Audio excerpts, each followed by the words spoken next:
दर्शकों नमस्कार, मैं सतवीर, आप देख रहे हो एसएस न्यूज बामन। आज दोस्तों पहुंचे हैं पलवल के अंदर, और पलवल के अंदर एक ऐसी एकेडमी है जागृति सैनिक एकेडमी, जो बच्चों के उज्जवल भविष्य के लिए कार्य कर रही है और शिक्षा के क्षेत्र में कार्य कर रही है। हमारे साथ मौजूद हैं प्रवीण सर हैं, जो जागृति सैनिक एकेडमी के डायरेक्टर हैं। इनसे जानेंगे आखिर एकेडमी बच्चों के लिए क्या कार्य कर रही है। सर आपका बहुत बहुत स्वागत है हमारे खासकर। सर जागृति सैनिक एकेडमी में आपका बहुत बहुत स्वागत है। सर सबसे पहले तो हमारे दर्शकों को और क्षेत्रवासियों को, पलवल वासियों को अपनी क्वालिफिकेशन बताएं कि आप जागृति सैनिक एकेडमी में एक डायरेक्टर के रूप में कार्य कर रहे हो बच्चों को पढ़ाने का काम। सर मैं एमएससी बीएड हूँ और 4 टाइम एचटेट 3 टाइम सीटेट। 2018 में मैं केंद्रीय विद्यालय में गवर्नमेंट जॉब में था, पीआरटी की पोस्ट थी, लेकिन दूर होने के कारण वो मैं रिजाइन करके आया हूँ। अंडमान निकोबार में था। उसके बाद कुछ टाइम बाद कोविड लग गया और उसके बाद जस्ट ही मैंने एकेडमी अपनी डाली है और मैं खुद यहाँ मेहनत कराता हूँ, बाकी स्टाफ। सर बात करें जागृति सैनिक एकेडमी की, कब शुरुआत की और कैसे मन में विचार आया कि एकेडमी खोला जाए पलवल के अंदर? सर मैं अंडमान निकोबार में जब था तो दूर था, मुझे फूड एनवायरनमेंट सूटेबल नहीं हुआ। मेरे माइंड में तभी उसी टाइम में आ गया था कि क्यों नहीं मैं इस ज्योति को आगे अपने क्षेत्र में जगाऊं, जिससे मेरे क्षेत्र का नाम रोशन हो, पेरेंट्सों का नाम रोशन हो, मेरा क्षेत्र डेवलप हो। और तीसरा रिजल्ट हम दे चुके हैं, यहाँ 4th ईयर की प्लानिंग कर रहे हैं और अब 4th सेशन स्टार्ट है। कितने वर्षों से एकेडमी आपकी पलवल के अंदर चल रही है? सर 3 सालों से पलवल के अंदर मेरी एकेडमी चल रही है। दर्शक जानना चाहेंगे, पेरेंट्स जानना चाहेंगे कि आखिर में जो आप सैनिक स्कूल और मिलिट्री स्कूल के बच्चों की तैयारी करते हैं, आखिर इसमें फर्क क्या है सैनिक और मिलिट्री के अंदर? देखिए सर, सैनिक स्कूल मिलिट्री स्कूल, वैसे यहाँ लोकल स्कूल भी इनकी मैं बिल्कुल बुराई नहीं करूंगा, बट इफेक्ट है क्या कि ये जो लोकल स्कूल है इसमें टाइम का बड़ा दिक्कत है। कैसे? मंथ में 30 डेज होते हैं, किसी पेरेंट्स पर किसी टीचर पर इतना टाइम नहीं कि 30 डेज में बच्चे को 6 से 8 2 घंटे पढ़ाएगा ही पढ़ाएगा। लेकिन सैनिक स्कूल है, मिलिट्री स्कूल है, हॉस्टल स्कूल है, और इनमें time is very very important. Time का बड़ा रोल है और बस सब कुछ टाइम पर ही डिपेंड है। दूसरा, यहाँ का जो देखो ऑल इंडिया लेवल का जो एंट्रेंस ही इतना हार्ड रहता है कि 6th क्लास हो या 8th क्लास हो, बच्चा 6th क्लास का इतना कॉम्पिटिटिव है। मेरे पास भी है बच्चे कि अगर अपने कॉम्पिटिटिव एग्जाम जैसे सीटेट एचटेट है और दिल्ली पुलिस है, इनको भी अगर क्लियर करा सकते हो तो मेरे बच्चे पास हैं, उनका आप बेशक टेस्ट ले सकते हो। कौन सी क्लास से लेके कौन सी क्लास तक के बच्चों का आप एडमिशन कराते हैं? मेरे यहाँ सर पिछले साल 4th से स्टार्ट था, इस बार हम 3rd से स्टार्ट है और लास्ट 8th तक, क्योंकि 8th तक ही वो एडमिशन लेते हैं, 9th में जाते हैं बच्चे, तो 8th तक हम प्रिपरेशन कराते हैं। कितने बच्चों को अब तक आपने शिक्षा देने का काम किया अपनी एकेडमी के अंदर? सर शिक्षा देने के तो देखो 3 साल हुए हैं, थोड़े थोड़े बच्चे। फर्स्ट ईयर तो 5 बच्चे थे, उसके बाद फिर 15 से 20 बच्चे थे, इस बार भी 25-30 बच्चे हैं, इस बार हम पे 40 अराउंड बच्चे हैं। और मोस्टली हमारा रिजल्ट बहुत ही अच्छा है। काफ़ी बच्चे अब तक 7-8 बच्चे मेरे राष्ट्रीय मिलिट्री स्कूल में चले गए हैं। अजमेर में पढ़ रहे हैं राष्ट्रीय मिलिट्री स्कूल, और आपका इधर है चेल में पढ़ रहे हैं, कर्नाटक में पढ़ रहे हैं। और सैनिक स्कूल का तो ये मुझे खोलना पड़ेगा कि सेशन में कितने बच्चे चले गए। यदि बच्चों और पेरेंट्स का मैसेज होता है कि आजकल देखा जाता है स्कूलों में बच्चे अपने बच्चे का एडमिशन कराते हैं, लेकिन पेरेंट्स चुनाव नहीं कर पाता कि अपने बच्चे का किस में एडमिशन कराएं, क्योंकि बिल्डिंग देख करके आजकल बच्चे अपना एडमिशन कराते हैं। क्या कहना चाहोगे बच्चों को, पेरेंट्स? देखिए सर, पेरेंट्स एडमिशन करवा रहा है, चाहे मेरी एकेडमी में करवाए, चाहे किसी स्कूल में कराए, चाहे कहीं छोटे से छोटे में कराए, बड़े से बड़े में कराए, लेकिन सबसे पहले पेरेंट्स को केवल इतना जरूर देखना चाहिए कि क्या यहाँ की नॉलेज का आउटपुट क्या है, बच्चे एक्चुअल में क्या कर रहे हैं। अब स्कूलों में अच्छी एजुकेशन में बिल्कुल बुरा नहीं मानूंगा, लेकिन और एकेडमी में भी अच्छी एजुकेशन अगर मेरे पास है तो मेरे पास ये रिजल्ट है आपका। और यहाँ इसमें रोल नंबर डले हुए हैं, विद रोल नंबर कोई भी पेरेंट्स नेट से चेक कर सकता है। इसमें मेरा मोबाइल नंबर भी है 9050644062, और मेरा ये एड्रेस है main bus stand Palwal, Goyal nursing home के पीछे कृष्णा कॉलोनी में है। तो आप कहीं भी एडमिशन कराइए, लेकिन सबसे पहले आउटपुट जरूर देखिए वहां से। यदि शिक्षा को लेकर बात करें, किस तरीके की फीस आपकी एकेडमी के अंदर रखी गई? देखो फीस सर मॉर्निंग से इवनिंग है और अफोर्डेबल है फीस, सभी पेरेंट्स अफोर्ड कर सकते हैं। मान लो अगर कोई पुअर है तो हमको बच्चे पढ़ाने, ऐसा नहीं है कि यहाँ फीस से चल रहा है सब सिस्टम।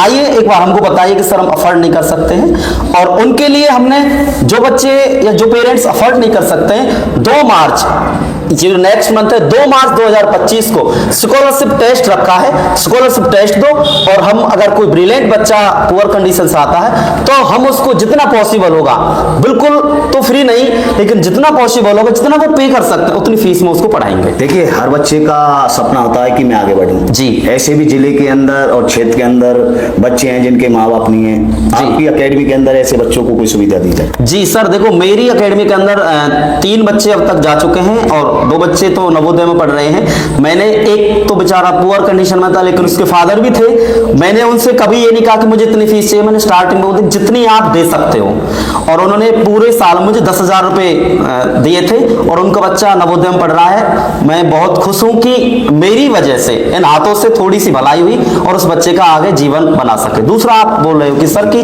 जैसे जिसके पेरेंट्स ने कोई नहीं स्कॉलरशिप टेस्ट रखा है, एक हुनर, तो सबसे पहले हुनर होना चाहिए, हम उसको पहचान करेंगे और हम पॉसिबल से पॉसिबल 80%, 90% फ्री फीस, 90% फीस माफ करके उसको पढ़ाने की कोशिश करें। यदि सुविधाओं को लेकर बात करें तो जागृति सैनिक एकेडमी किस तरीके की सुविधा बच्चों को देने का काम करता है? मेरे पास सर सबसे मेन बात है कि सबसे पानी, ये अगर बिल्डिंग को देखकर सबसे पहले मैंने कि आपको जो गुरु है वो कैसा है। मेरे पास गुरु है, सर है हमारे इंग्लिश से जितेंद्र सर है, उनका अपना इंस्टीट्यूट है ऑक्सब्रिज के नाम से। एक हमारे सर हैं जीके के लिए योगेश सर हैं, वो काफी उन्होंने बहुत अच्छा कर रखा है। दूसरा मैथ रीजनिंग के लिए मैं हूं, मेरा पिछला रिजल्ट है मैथ रीजनिंग में कि 150 आउट ऑफ 150 मैथ में है, 50 आउट ऑफ 50 रीजनिंग में है। तो सबसे पहले तो देखो आउटपुट, रिजल्ट और जो गुरु आपको पढ़ा रहा है वो कैसा हो।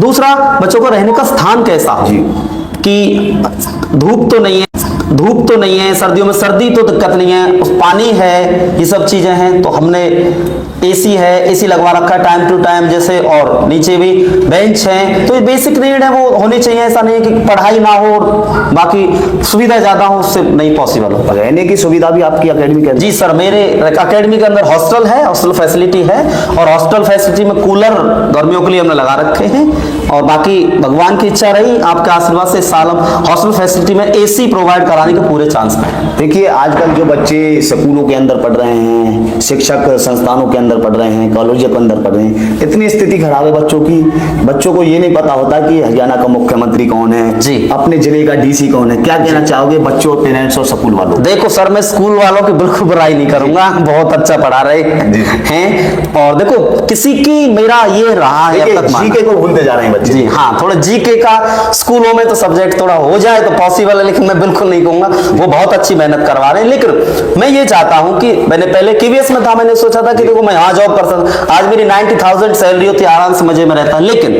मैंने केवल अपने इलाके को देखते हुए, अपने एरिया के बच्चे निकले, लेफ्टिनेंट बने कहीं जाए, वो सोचे कि ये सर है हमारे, हमको इन्होंने पढ़ाया था। मैं स्कूलों के बारे में बिल्कुल गलत नहीं कहूंगा, लेकिन जो मैं कर सकता हूं, मैं अपनी खुद जो मैं कर सकता हूं उसको मैं करके दिखा रहा हूं। रिजल्ट आरएमएस में बच्चे भेजे हैं मैंने, और फुल से फुल मार्क्स मैंने देने की कोशिश की। आगे भी इसको मैं और आगे बढ़ाऊंगा। परवीन सर, बात करें कंपटीशन का दौर है, अनेक एकेडमी पलवल के अंदर खुली है, और बच्चों और पेरेंट्स का आरोप होता है कि जैसे हम फीस भरते हैं उसके बाद फिजूल खर्चे भी एकेडमी और संस्थान लेने का काम करते हैं। क्या मैसेज देना चाहोगे बच्चों पेरेंट्स?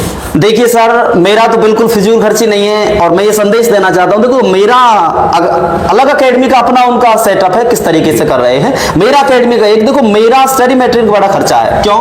आरएमएस का टेस्ट आता है, 100 टेस्ट मुझे बनवाने, एक टेस्ट 25-30 रुपए का खर्चा होता है। ओएमआर सीट मुझे बनवानी, 100 टेस्ट फिर साइड में रखो। फिर सैनिक स्कूल का टेस्ट आता, फिर 100 टेस्ट बनवाओ, ओएमआर छपवाओ, प्रिंटिंग कराओ। एक टेस्ट में ये 25 से 30 रुपए का खर्चा आता है। फिर नवोदय का आता है, इसी तरीके से नवोदय। अगर पेरेंट्स डिपेंड है, गुरुकुल है और आरवीएसवीएम है, और कोई पेरेंट्स कर सकता, हम सभी की प्रिपरेशन कराते हैं। मेरे यहाँ पे स्टडी मटेरियल बड़ा महंगा है। रीजन, एक बुक से मैं बच्चे को बिल्कुल नहीं पढ़ा सकता। Time to time book change करना, time to time test change करना, तो खर्चा तो होता है। स्टडी मटेरियल पे ज्यादा खर्चा। अगर कोई पेरेंट्स कहता है कि नहीं सर हम अपने आप प्रोवाइड करेंगे, तो मुझे तो कॉस्टली फीस दे, तो मुझे कोई दिक्कत नहीं है। परवीन सर, 2024-25 सत्र को लेकर बात करें तो कितने बच्चों का सिलेक्शन जागृति सैनिक एकेडमी के अंदर है? सर, अगर हम इस सत्र की बात करते हैं तो अब तक हमने आउट मार्क्स लिए हैं मैथ में, रीजनिंग में। लेकिन मैं पेरेंट्स को ये कहना चाहूंगा कि आप मुझे बच्चे दो, अब तक मेरे मार्क्स आए हैं, लेकिन इस सत्र से मैं भगवान से दुआ करता हूं कि मेरे यहां से ऑल इंडिया में रैंक जरूर निकले, तभी मुझे शांति मिलेगी। देखिए, आपने बताया कि स्कॉलरशिप टेस्ट का आयोजन कर रहे हैं 2 मार्च 2025 जी। तो किस तरीके की रूपरेखा इस टेस्ट की रहने वाली है? कौन कौन बच्चा उसमें पार्टिसिपेट कर सकता है? 3rd क्लास से लेकर के 8th क्लास तक बच्चा पार्टिसिपेट कर सकता है। 6th क्लास के लिए हम बिल्कुल अलग टेस्ट बनाया है, 8th क्लास के लिए बिल्कुल अलग टेस्ट बनाया है, और टेस्ट मैंने वो बनाया है जो बच्चों ने पढ़ रखा है। देखो, स्कूलों में टेस्ट चल रहे हैं, मैं किसी की बुराई नहीं करता, लेकिन भाई बच्चों ने जो पढ़ा है पिछले साल का जो पढ़ा वो टेस्ट लो ना, लेकिन वो थोड़ा नेक्स्ट ईयर का कर रहे हैं, कैसे कर रहे हैं वो जाने, लेकिन मैं तो वही टेस्ट लूंगा जो बच्चों ने कर रखा है। बस मुझे उसमें ये देखना कि क्या बच्चे में हुनर कहाँ है, बच्चा कहाँ पर खड़ा है, मुझे उसको कहाँ से उठाना है। कोई रजिस्ट्रेशन फीस और टाइमिंग को लेकर बात सर, रजिस्ट्रेशन फीस हमारी बिल्कुल फ्री है जी। Registration no charge. आइए पेरेंट टेस्ट दो, कोई चार्ज नहीं है। ये आपने जो बोला था कि सर क्या फीस के उससे करोगे, जो गरीब पेरेंट्स है, पुअर है, उनको लिए क्या करोगे? अब मैंने पुअर के लिए, सबके लिए मैं रजिस्ट्रेशन बिल्कुल फ्री है, और टाइमिंग मॉर्निंग में 9 बजे आना है, आधार कार्ड लेके आना है और पेन लेके आना है। रजिस्ट्रेशन में कोई चार्ज नहीं है, लेकिन मेरा मोबाइल नंबर है 9050644062 पर, इस पर कॉल करके अपना रजिस्ट्रेशन जरूर करा दें, जिससे कि हमको ये पता लग सके हमारे पास इतनी गैदरिंग है, थोड़ा सुविधा कर सकें। बस अंत में क्या मैसेज देना चाहोगे हमारे दर्शकों को, क्षेत्रवासियों को, बच्चों को, पेरेंट्स को, जागृति सैनिक अकेडमी की तरफ से? मैं जागृति सैनिक अकेडमी से क्षेत्रवासियों को, पेरेंट्स को ये देना चाहता हूं कि आप मुझे बच्चा दो जी, और मैं आपको बेस्ट से बेस्ट करके दूंगा। नंबर सैनिक स्कूल में, मिलिट्री स्कूल में, नवोदय स्कूल में और भी अदर कॉम्पिटिटिव एग्जाम है, मैं रैंक का फिलहाल दावा कर रहा हूं। आगे देखो भगवान की क्या इच्छा है। यदि कोई अकेडमी से जुड़ना चाहे, एडमिशन लेना चाहे, तो उसके लिए क्या डॉक्यूमेंट्स आप फिल करते हैं? सर, अकेडमी से अगर जुड़ना चाहता है कि देखो, सबसे पहले मैं डेट ऑफ बर्थ, जी, डेट ऑफ बर्थ का जरूर कहूंगा, क्योंकि बाकी जो जैसे एडमिशन कर लेते हैं, 1 साल बच्चा पढ़ा है, फिर बड़ा दुख होता है कि यार हमारी डेट नहीं थी एग्जाम की। तो सबसे पहले फर्स्ट मेरा डॉक्यूमेंट्स है डेट ऑफ बर्थ और आधार कार्ड बच्चे का, और बाकी डिफेंस में है कोई तो डिफेंस सर्टिफिकेट और 4 फोटो, ये लेकर के आइए और अपना रजिस्ट्रेशन कराइए। एक बार हमारे दर्शक पता और मोबाइल नंबर जानना चाहेंगे, एक बार और दोबारा बताएं। मेरा अकेडमी का पता है sir, Krishna colony, main bus stand Palwal, Goyal nursing home के पीछे है, लिबर्टी शोरूम वाली गली में है, हाईवे पर लिबर्टी शोरूम है, और जागृति सैनिक अकेडमी हमारी अकेडमी का नाम है, और मेरा मोबाइल नंबर है 9050644062। इस पर अपना स्कॉलरशिप टेस्ट का फ्री रजिस्ट्रेशन कराएं। सर, बहुत बहुत धन्यवाद। Thank you sir. दोस्तों, ये थे हमारे बीच में जागृति सैनिक अकेडमी के डायरेक्टर प्रवीण जी।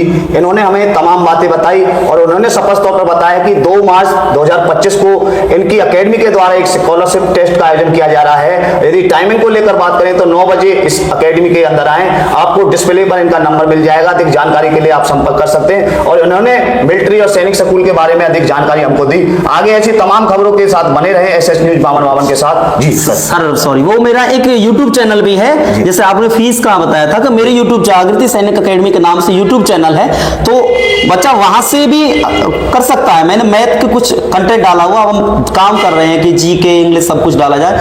मैंने मैथ का कंटेंट डाला, मैं मैथ खुद पढ़ाता हूं। तो अभी आपका एग्जाम हुआ है, 6th क्लास का नवोदय का एग्जाम हुआ, 9th क्लास नवोदय का एग्जाम हुआ। मेरी उन क्लासों में से ही डायरेक्टली एग्जाम में क्वेश्चन पूछे गए हैं। तो अगर किसी को है कि भाई कैसी पढ़ाई है, हम पेरेंट्स जज कैसे करेंगे, क्योंकि रूम के अंदर बच्चा रहता है, पेरेंट्स तो रहता नहीं, बच्चा रहता है, पेरेंट्स तो रहता नहीं, तो वो पेरेंट्स जो यूट्यूब चैनल पर देख सकता है कि किस तरीके से पढ़ाई। किस नाम से यूट्यूब? जागृति सैनिक अकेडमी। देखिए, इन्होंने अपना यूट्यूब चैनल का नाम भी बताया, जागृति सैनिक अकेडमी के नाम से इनका यूट्यूब चैनल है। यदि अधिक जानकारी आप लेना चाहते हैं तो यूट्यूब चैनल को सर्च करें और अधिक जानकारी जागृति सैनिक अकेडमी के बारे में जानें। इन्होंने तमाम बातें बताई। पिछले 3 रिजल्ट इन्होंने पलवल शहर को देने का काम किया, क्षेत्रवासियों को देने का काम किया, पेरेंट्स और बच्चों को देने का काम किया। तमाम बातें इन्होंने हमें अकेडमी के बारे में बताई। और आपको बता दूं कि 2 मार्च 2025 को स्कॉलरशिप टेस्ट का आयोजन जागृति सैनिक अकेडमी के द्वारा किया जा रहा है। तो जरूर एक बार अकेडमी के अंदर विजिट करें। सभी का सपना होता है कि मेरा बच्चा आगे बढ़े, इसी को कहते हैं पढ़ेगा इंडिया तभी तो आगे बढ़ेगा इंडिया। तमाम खबरों के साथ बने रहे एसएस न्यूज बावन के साथ। आप सभी का धन्यवाद और इस वीडियो को लगातार शेयर करते रहें। आप सभी का धन्यवाद सर, धन्यवाद। Thank you sir. SS news बावन।